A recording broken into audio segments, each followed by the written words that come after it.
Hello, today I have a Christmas junk journal to share with you. This was made with a vintage Reader's Digest condensed book, and it has pine cones and cardinals on it. I thought it looked very Christmassy, and I love this design along the edge. So I made the spine fold over as little as possible, so I could show that. It's got a little bit of mulberry paper here and a Tim Holtz book plate, and I stamped the word joy. And it's got a cardstock spine with some lace, and there are 3 signatures sewn in, and a hitch fastener. Inside, I took this book Ex Libris book plate out of a different Reader's Digest. I like the red and the green together, and put some trim there. As I said, 3 signatures, and I did not buy any Christmas paper this year or last year. I haven't done any Christmas books in a while, and I wanted to use up the supplies I had. I did not have a lot of Christmas paper, but I had a lot of things to use in books, decoration wise. So I found papers that match color-wise a Christmas themed book, but there are some Christmas papers. This book has coffee-dyed paper. There's a piece of Tim Holtz Christmas music behind here, and a Christmas doily, and this little piece, which is, I don't know, I was going to say K & Company, but it might not be. So as I said, the papers that I've had for several years. And I made some banners with leftover paper and a little Tim Holtz postcard here. This is a vintage Christmas gift tag that I bought at a flea market. And some ribbon up here, Christmas ribbon, stitched on as a tab. Some washi tape. This is from a book of Thomas Nast illustrations. So this is a pen and ink drawing of Santa Claus. You'll see his face on the other side. And some Christmas fabric, and another snippet of fabric, and some fringy trim. There's the other side of the Thomas Nast paper. And here is a gift tag. My daughter bought these really cool, a set of these really cool tags, and there are, I think, at least 3 in this book, 3 different ones. So if you could actually look behind, you'd see my grandson's names. She gave them to me after she used them. And this is one of the vintage gift tags, Tim Holtz number there, and a couple of journaling cards that I bought on clearance one year. Christmas journaling cards. Some ledger paper and some vintage stickers and gift tag. I did a little bit of stamping. There's another Tim Holtz postcard up there stapled on.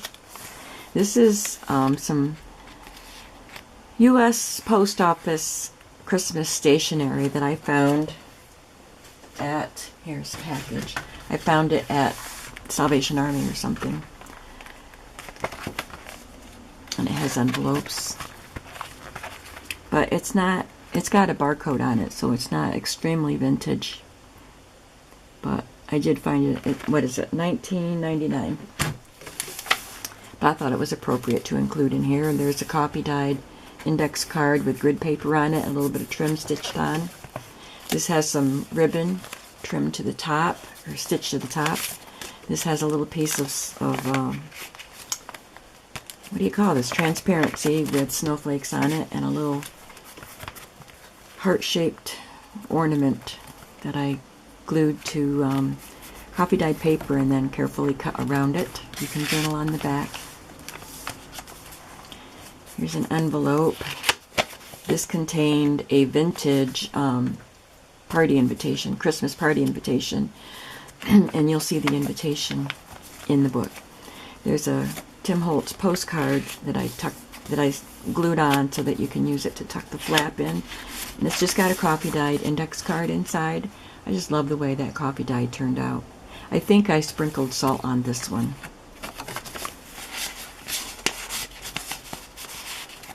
Some of the papers that I'm using in these books when I did a coffee dye batch, a large batch, Monday morning, so I could get started on these books, or Monday afternoon, and I had to go somewhere. I wasn't done in time, so I turned off the oven and I left papers laying on the counter on my paper towel. And I always kind of lay them on paper towels before I put them in the oven to let some of the water drain off.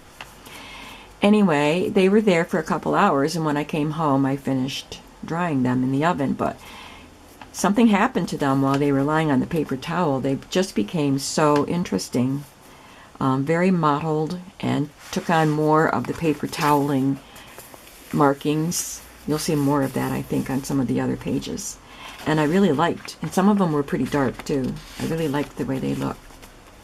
So you'll see that. This is from a magazine I bought several years ago, and it was a Saturday Evening Post, and it had illustrations and advertisements from their Christmas issues from years past. So they're vintage images, but the paper isn't vintage. So this is an advertisement for sewing scissors that this lady is calling Santa and saying she wants. So I put this phone call message sheet on there. And on this side, it's cosmetics, Max Factor. And here is a vintage hardware receipt. And I put little these little shapes on the ends of the strings. There's the other side of the scissor ad. Some vintage Christmas music here, Jingle Bells. I'm hoarse this morning. A Tim Holtz piece and a white tag with some red fiber. A little Christmas doily with a piece of the vintage tag and sticker. And another of the journaling cards. They are double-sided journaling cards. And this one has a vintage gift tag and a little piece of Tim Holtz paper. I did some stamping on that coffee-dyed index card and glued it to the back of that stationery. Here you can see the pattern of the paper toweling on that paper. There's a stamp.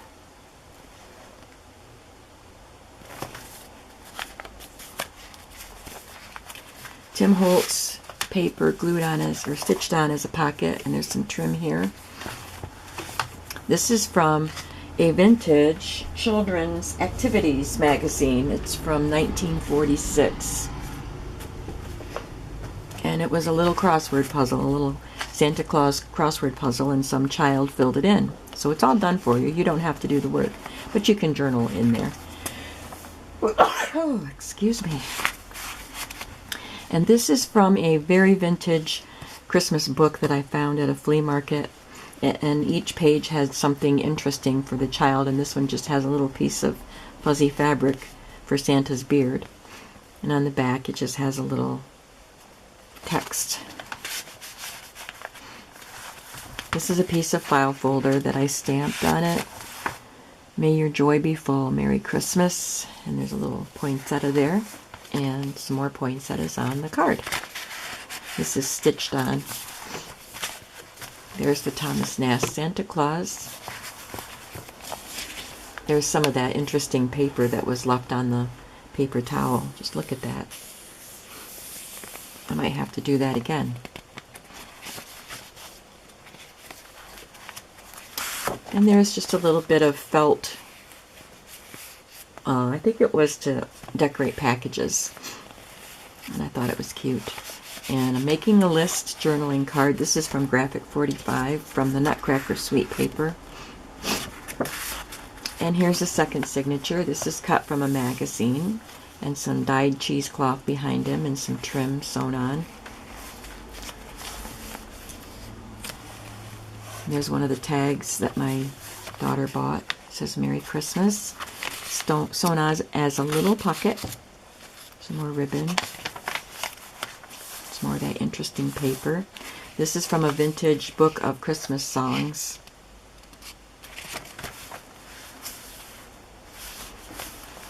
And this is pleated music fabric, but it's printed with music notes.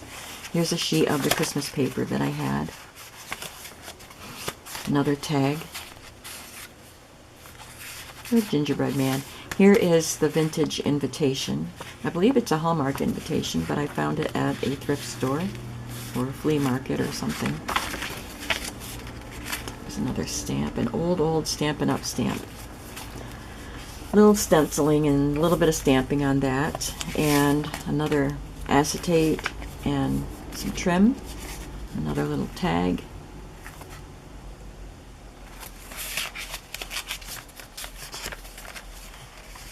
Oh, come all ye faithful. Here's the envelope for that stationery.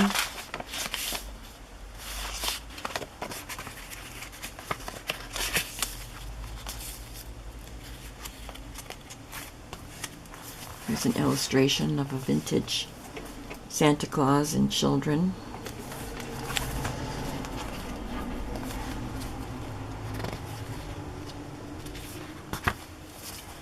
Another vintage hardware receipt and some washi tape.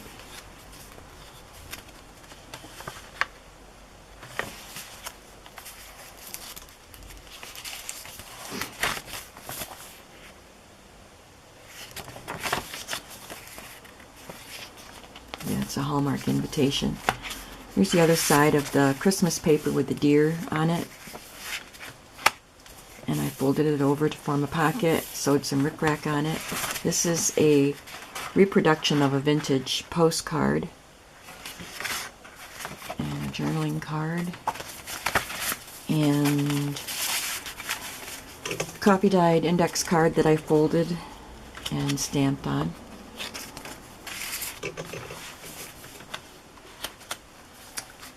Here's some velvet green ribbon with some white lace on it, sewn on as a pocket. Another folded index card.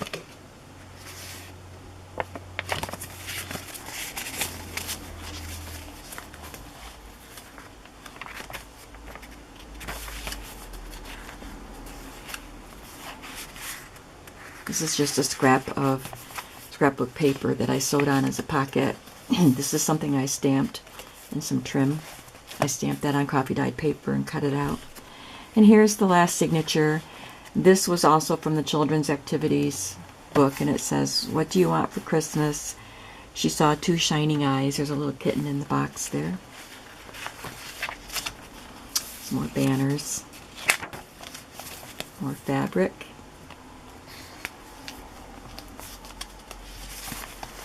"Merry Christmas, Grandma. We came in our new Plymouth." This is from that Saturday Evening Post book.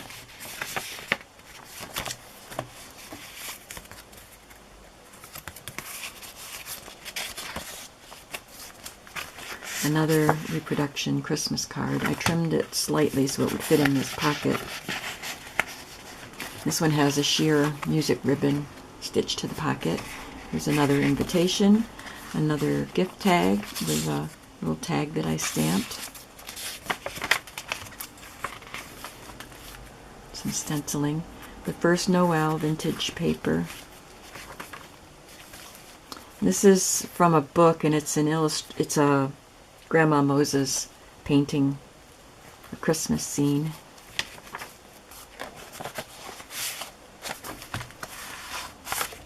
Have a holly jolly Christmas.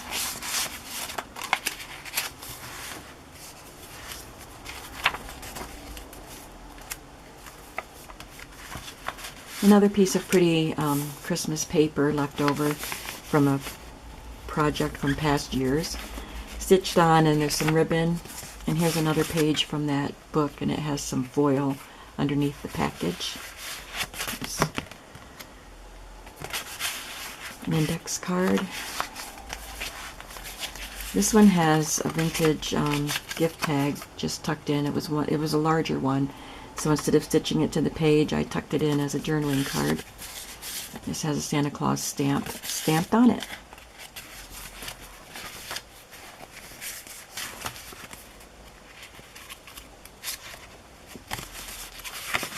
Here's the other side of that We came in our new Plymouth, Grandma. Little boy is hollering. This one has a piece of ribbon stitched on as a pocket. And here's another vintage ad for a camera.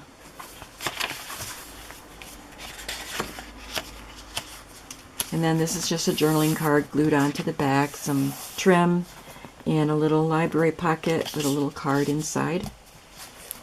And there we have it. This will be listed in my Etsy shop, and I will leave a link below. Thanks for watching. Bye-bye.